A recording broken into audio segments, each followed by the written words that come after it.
परमात्मा जो बजे जदपि पुलस्ते कुल पावन अमल अनु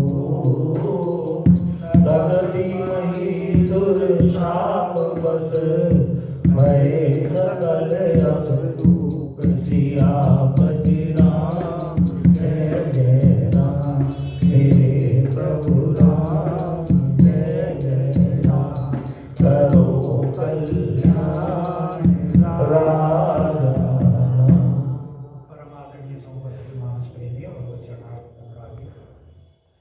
बालकांड के अंतर्गत आप रावण की उत्पत्ति का प्रसंग सुन रहे हैं। कल हमने प्रॉमिस किया था वाल्मीकि रामायण में से आपको एक प्रसंग सुनाने का, लेकिन समय के अभाव की वजह से ड्रॉप कर दिया प्रोग्राम, आज साधारण करो क्योंकि वो 2 अध्याय में और 2 अध्याय इतने कम समय में हो नहीं पाएंगे। और जलेबी भी नहीं आई यार। वैसे तो इसका भावार्थ आप है ना कुछ नहीं, चलो नहीं, जलेबी तो आपको मिल जाएगी। मैं क्या जलेबी नहीं आई इसलिए करो क्योंकि मुखिया साहब आई। वैसे भावार्थ तो आप महाभारत का जो प्रसंग सुनाया था उससे पहले दिन भी इसका एक तरह से बता ही चुके हैं कि ब्राह्मणों के शापवश जन्म हुआ, लेकिन पूर्व जन्म में उन्होंने बहुत यज्ञ इत्यादि किए थे, तो शुभ कर्म का फल व्यर्थ नहीं जाता। और फिर ये तो भगवान के प्रतापी नाम के, और भगवान ने अपनी लीला करने से पूर्व, क्योंकि भगवान अपने पार्षदों को अपने लीला में सहायक करते हैं और उनके साथ ही अवतरित होते हैं, तो लीला के अनुसार जिस किसी को पहले आना होता है, किसी को बाद में होता है आना होता है, इसी अनुसार सबको भेजते रहते हैं। तो वैसे तो भगवान के ये पार्षद ही थे।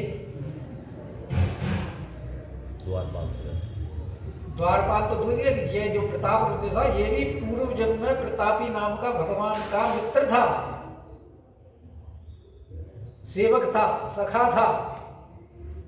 जैसा अर्जुन सखा था, सेवक था, मित्र था, तो ऐसे ही पूर्व जन्म में ये भी। और इसका जो भाई है वो भी, दोनों उनके नाम हुआ मानस पीयूष में दोनों में दिए हुए हैं, दोनों के। तो उसके हिसाब से उत्तम कुल में जन्म लिया, लेकिन ब्राह्मणों के श्राप की वजह से इनके कर्म विपरीत, क्योंकि श्राप ही उन्होंने ऐसा दिया था। और कल कारण बताया था कि तप करने के लिए इनको इनकी माता ने प्रेरित किया। कुबेर के ऐश्वर्य को देख करके, और जब रावण ने अपनी मां से कैकसी से प्रश्न किया कि ये कौन है, तो कैकसी बोली कि ये मेरी विमाता का कि कोख से जन्म लिया हुआ है और बड़ा ही गुण संपन्न है, और ऐसी माता को धन्य है जिनके पुत्र से, कोख से ऐसा पुत्र उत्पन्न हो। सो कुल धन्य मां सुनु जगत पूज्य सुपुनीत। और एक मेरी कोख से तेरा जन्म हुआ है कीड़े का। तो बोली कि इसने, रावण बोला इसने क्या तप किया है जो मैं तप करके दिखाऊंगा। इसने तो तप से सिर्फ यही ऐश्वर्य प्राप्त किया है, मैं तीनों लोगों को प्राप्त करके दिखाऊंगा। और कीने विविध, उसके बाद तीनों भाई तप करने के लिए चले। तो कल जैसे बताया था कि रावण और कुंभकर्ण और विभीषण, इन तीनों ने तो तप किया, और खर ने और शूर्पणखा ने इनके तप में इनकी सेवा की। और तप भी इन्होंने विविध तप किया, बड़ा भयंकर तप किया। पंचाग्नि तपना, सर्दियों में जल के अंदर प्रवेश कर करके भजन करना, और बरसात के दिनों में सारे शरीर के ऊपर बारिश को सहना, एक पैर से खड़ा होकर के ऊपर हाथ उठा करके ऊर्ध्वमुख होकर के आकाश की तरफ दृष्टि करके ऐसे कठोर थे। विभीषण का जैसे कल बताया था कि एक पत्ता ही खाता था सिर्फ, और रावण तो 1000 वर्ष तप करने के बाद में एक सिर काट करके अपना आहुति देता था। जब वाल्मीकि रामायण में ऐसा वर्णन है, आजकल हमारी सुधारी वाल्मीकि रामायण पढ़ रही है, श्लोक वाला नहीं है, श्लोक वाला नहीं आपने पूछा था ना, तो तब मैं उसको कोई बात नहीं, श्लोक वाला नहीं सही तो कहा कथा तो वही है, कथा कोई बदल थोड़ी जाएगी उसमें। भाई आपका हिंदी में अर्थ दे रखा होगा उसमें। पूरा हिंदी नहीं, हाँ, पढ़ने में मजा और जो बात जो उपन्यास की तरह पढ़ने में मजा आता है मजा आता है। उपन्यास, उपन्यास की तरह है वो, एक तरह का वाल्मीकि जो नहीं गीता प्रेस वाला। गीता प्रेस से 2 खंडों में मिलती है, जिसमें संस्कृत में श्लोक है जिससे उसका अर्थ है, और एक मिलती है जिसमें खाली हिंदी का ही अनुवाद हिंदी का है, हिंदी हिंदी का है। है। उसमें संस्कृत के नहीं है। ऐसे ही महाभारत भी 2 खंडों में मिलती है, जिसका नाम है संक्षिप्त महाभारत। उसमें हिंदी के अर्थ ही अर्थ है, लेकिन है वो संक्षिप्त। और जो 7 खंडों में महाभारत मिलती है गीता प्रेस की, उसमें संस्कृत के श्लोक भी है और उसके नीचे हिंदी का अर्थ है, वो 7 खंडों में। तो कल जो मैंने महाभारत का दिखाया सुनाया था, वो 7 खंडों वाली महाभारत का प्रसंग। तो कल जैसे वो बताया था कि उसने किस प्रकार से तपस्या की, किस प्रकार से सेवा की, तो परम उग्र तपस्या की, इतनी उग्र है, परम यानी उसका आप शब्दों में वर्णन नहीं कर सकते। अवर्णनात, वो क्या वर्णनातीत है, वो अवर्णनीय, अवर्णनीय, अवर्णनीय, वर्णनातीत या अवर्णनीय एक ही बात। और इतनी कठोर तपस्या जब देखी, जो अपने सिर काट काट करके हर 1000 साल बाद चढ़ा रहा है, तो जब 9 सिर कट गए और 10वां सिर काटने को उद्यत हुआ, तब ब्रह्मा जी वहां प्रकट कि गए निकट, स्वयं ब्रह्मा जी को बाध्य कर दिया आने के लिए कि 10वां भी काट दिया, तो इसलिए स्वयं ब्रह्मा जी आए, दे दो पहले, नहीं तो आकाशवाणी से ही वर दे देते कटे हुए सिर वाला राम हो जाता कि गए निकट तप यहाँ लिखा है ब्रह्मा जी ने देखा कि कितना कठोर देश ने तप किया है, और जाकर के बोले कि मांग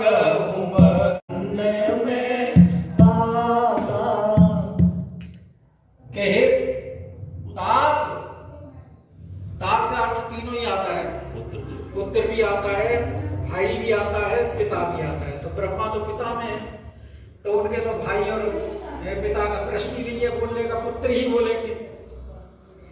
इसलिए कहते हैं कि मैं तुमसे प्रसन्न हूं तुम्हारी तपस्या को देख करके, तुम वर मांगो, क्या मांगना है? तो करी बेनती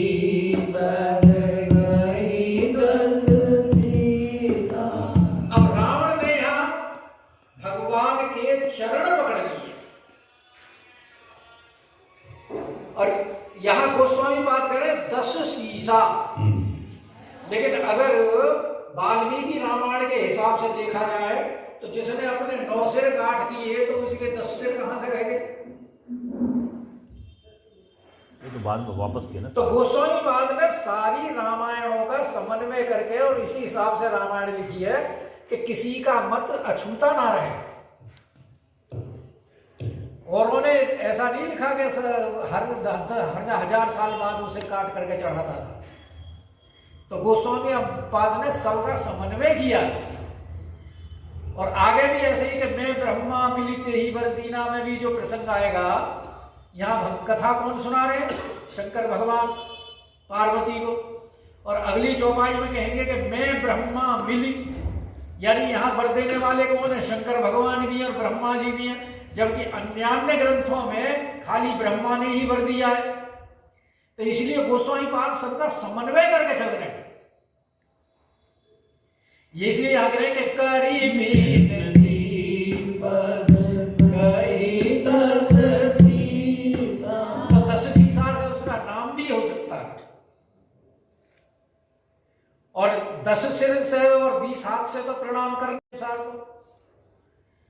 तो यहां वो चरण पकड़ करके कह रहा है कि बोले वचन सुनाओ जगदीश। और ब्रह्मा जी को कह रहा है जगदीश, क्योंकि आप जगत की सृष्टि करने वाले हैं, जगदीश्वर हैं। और जगदीश कहने का उसका अर्थ यह है कि आपकी सृष्टि के जितने भी लोग हैं जो जो जो जिनको भी आपने उत्पन्न किया है, चाहे वो जलचर हो, नभचर हो, गगनचर हो, नभचर, गगनचर, जलचर, थलचर, 3 प्रकार के होते हैं। तो कह रहे हम काहू के मरहि न मारे, हम किसी के मारे हुए ना मरे। तो अन्य ग्रंथों में तो ब्रह्मा जी ने कहा है कि भाई देखो ऐसा तो हो नहीं सकता, मरना तो तुम्हें पड़ेगा। लेकिन यहां गोस्वामी जी ने बीच में ऐसा कोई वार्तालाप का वर्णन नहीं किया, यहाँ जो मांगा दे दिया। और कई बार ज्यादा बोलना, यहां यही छल है, वानर इसके रावण के साथ यही छल किया है कि सरस्वती जो है वो रावण कुंभकर्ण दोनों के साथ, क्योंकि गीतावली में गोस्वामी पाद ने स्पष्ट कर दिया है इसको कि कुंभकर्ण और रावण के साथ छल किया गया वरदान देने में। तो ये अगर ये इतना ही कह देता कि हम काहू के मरहि न मारे तो बात खत्म हो जाती, लेकिन स्वयं अपनी मृत्यु का आमंत्रण दे दिया कि बानर मनुज जाति दुई मारे, मनुष्यों को और बंदरों को छोड़ दिया गया। वो उन्हीं को निमंत्रण कर दिया ना भाई, क्योंकि रावण को पता है कि मेरी मृत्यु किससे है। जब जिस समय वो अपने सिर काट काट करके हवन कुंड में डालता था तो थी उसको पढ़ता था, और ये बात उसने लंका कांड में अंगद से कही है अपने मुख से, जो माथे पे लिखी है उसकी आपके लिए, कि मैंने ब्रह्मा के लेख को पढ़ा तो मुझे बड़ा अचंभा हुआ कि इनके हाथ से मेरी मृत्यु कैसे हो सकती है।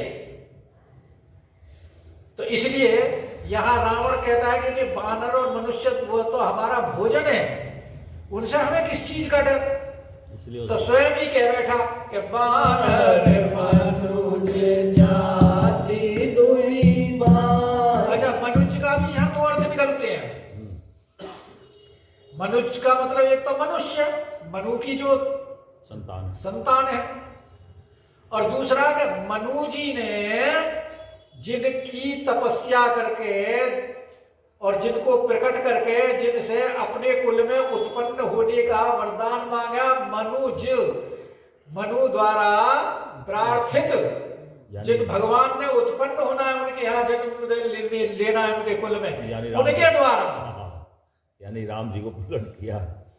एक ये भी अर्थ निकलता है इसका कि बानर मनुज जाति दुई मारे। और यह वहां भगवान शंकर ने जब 49 में दोहे में आते हैं, तो जब भगवान के दर्शन करने के लिए जा रहे हैं तो कह रहे हैं कि मैं प्रकट कैसे हूँ, क्योंकि ये तो जो ब्रह्मा का वरदान है उसको सिद्ध करना चाह रहे हैं, मनुष्य रूप में प्रकट इसलिए हुए हैं। तो वहां भी शंकर भगवान ने भी यही बात कही है। तो जब उसने कहा कि बानर मनुज जाति दुई मारे, तो भगवान ब्रह्मा जी बड़े प्रसन्न बोले, एवमस्तु तुम बड़े तप कीना। एवमस्तु के भाई ठीक है, मैं प्रसन्न हूं इसलिए तुम्हें वर दे रहा हूं। क्यों कि हालांकि जो तुम वरदान मांग रहे हो वो देने काबिल तो है नहीं, लेकिन तुम बड़ तप की ना, तुमने तब बहुत कठिन कठोर तपस्या की है, इसलिए दे रहा हूं कि परम उग्र नहीं बर, इसलिए मैं कह रहा हूं एवमस्तु। और आगे कह रहे कि मैं ब्रह्मा तो भगवान शंकर कह रहे हैं कि मैंने और ब्रह्मा ने उसको, अब शंकर भगवान कहाँ गए? यहाँ तो ब्रह्मा जी आए हैं तब वरदान देने के लिए, और यहाँ शंकर भगवान कह रहे हैं मैंने और ब्रह्मा ने मिलकर वर दिया। तो भाई भगवान शंकर के क्षेत्र में ही तो उसने तपस्या की थी, और सिर काट काट कर भी तो भगवान शंकर को ही उसने चढ़ाए हैं कि जो संपत्ति से रावण दीन दिए रसमान। क्या लिखा 49 में तो है सुंदरकांड में, सोई संपदा किसको सिर चढ़ाए हैं वो? शंकर भगवान को, तभी तो शंकर भगवान ने दिया है। तो शंकर भगवान साक्षी है। तो जब ब्रह्मा जी वरदान देने प्रकट हुए तो शंकर भगवान भी प्रकट हो गए, क्योंकि बाद में अगर मुझे आना पड़ेगा तो 2 बार ऐसे वरदान देने पड़ेंगे, एक में ही काम करते हैं, और भी वरदान देने पड़ जाएंगे। इसलिए ब्रह्मा के साथ ही इनका किस्सा निपटा दो, जो 2 बार इसको वरदान नहीं देने पड़े। तो इसलिए कह रहे हैं कि मैं ब्रह्मा मिली देवर दीना। और उसके बाद में फिर भगवान शंकर तो दे करके वहीं और अप्रकट हो गए। वो फिर नहीं गए कुंभकर्ण के पास, कुंभकर्ण के पास फिर ब्रह्मा जी ही गए। प्रभु है, चेला तो वही था ना, रावण उनका। फिर बड़ा भी था, क्रम से दिया ना, पहले बड़े को, फिर उससे छोटे को, फिर उससे छोटे को, और फिर तीनों एक जगह तो बैठे नहीं थे, तीनों थोड़ी थोड़ी दूर पर बैठे थे, एक जगह थोड़ी बैठकर तपस्या कर रहे। तो पहले रावण के पास गए, रावण को बिड़ दे दिया, फिर कुंभकर्ण का नंबर आया। तो वो सीनियरिटी से चलेंगे ना, सीनियरिटी नंबर 1, नंबर 2, नंबर 3। ठीक है, चलो कुंभकर्ण के पास चलो आगे। तपोनी प्रभु कुंभकर्ण के पास गए तो उसकी तो विशाल आकृति, और देखा क्योंकि पैदा होते ही एक वाल्मीकि को खा गया था, पैदा होते ही इंद्र की 7 अप्सरा और 10 सेवकों को खा गया। ऋषि मुनि तो पता नहीं कितने खा लिए, और बोले कि अरे अगर इसको वरदान दे दिया तो ये तो मेरी सारी सृष्टि को चौपट कर देगा। तो उन्होंने झट इस सरस्वती का स्मरण किया, क्योंकि उसको जो वो वरदान मांगना चाहता था वो देना नहीं चाहते थे। इसलिए कह रहे हैं कि जो एही खल और होई सब उजारे संसार, क्योंकि मेरी तो सृष्टि ही चौपट हो जाएगी, क्योंकि भोजन को भोजन लायक बनने के लिए समय लगता है, और ये तो खाना शुरू करेगा तो फिर, इसलिए उन्होंने सबसे पहले शारदा को बुलाया कि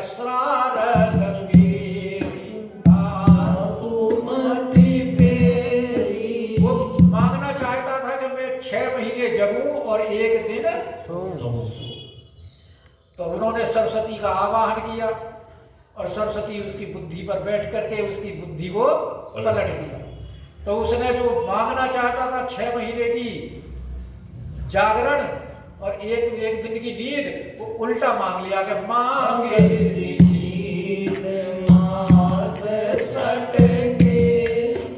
उसने 6 महीने की नींद मांगी। हालांकि बाद में वरदान मांगने के बाद में जब सरस्वती जब उनकी बुद्धि से उठ गई और जब उसको होश आया तो बोला अरे मैं ये क्या मांग बैठा, ये क्या कर बैठा मैं। तब उसे बड़ा पछतावा हुआ है। उसके बाद में फिर विभीषण जी के पास गए,